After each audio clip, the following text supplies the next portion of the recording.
श्रीमद् भागवत कथा पुराणों के अनुसार कथावाचक और श्रोता के गुणों का गूढ़ रहस्य।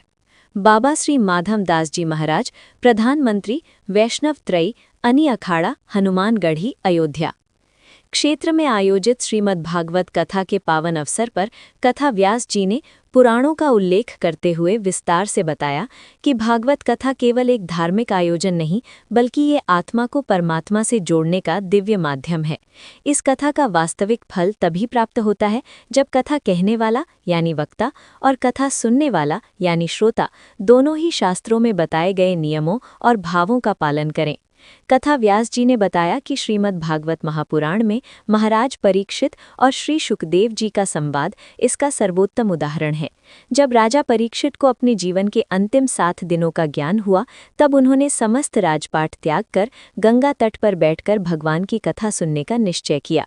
उस समय श्री सुखदेव जी जैसे महान संत ने उन्हें भागवत कथा सुनाई। यहाँ वक्ता और श्रोता दोनों ही उच्च कोटि के थे। एक ओर विरक्त, ज्ञानी और परमात्मा में लीन वक्ता और दूसरी ओर पूर्ण समर्पण भाव से सुनने वाला श्रोता। कथावाचक के गुण। पुराणों के अनुसार पुराणों में वर्णन मिलता है कि जो व्यक्ति भागवत कथा कहता है वो केवल विद्वान ही नहीं, बल्कि उसके भीतर भक्ति, वैराग्य और ज्ञान का समन्वय होना चाहिए। उसका जीवन पवित्र, आचरण सात्विक और वाणी मधुर होनी चाहिए। उसे किसी प्रकार का अहंकार, लोभ या स्वार्थ नहीं होना चाहिए।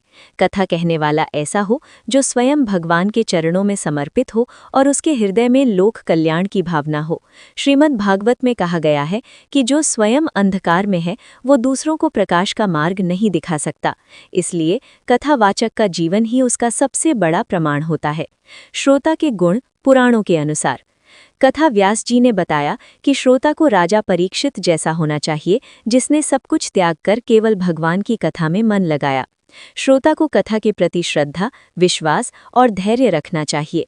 उसे कथा सुनते समय मन को इधर उधर भटकने नहीं देना चाहिए और पूर्ण एकाग्रता के साथ भगवान के स्वरूप का स्मरण करना चाहिए। शास्त्रों में कहा गया है कि श्रवण ही भक्ति का प्रथम चरण है। इसलिए जो श्रोता मन, वचन और कर्म से कथा में लीन हो जाता है वो निश्चित रूप से भगवान की कृपा का पात्र बनता है।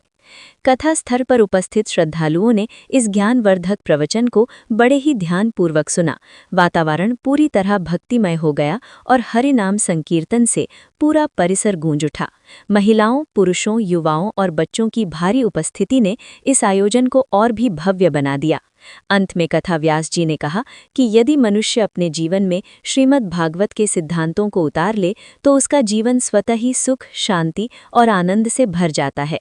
इस प्रकार ये कथा केवल एक धार्मिक अनुष्ठान नहीं, बल्कि जीवन को दिशा देने वाला दिव्य मार्गदर्शन है, जो हर व्यक्ति को धर्म, भक्ति और सत्य के मार्ग पर चलने की प्रेरणा देता है।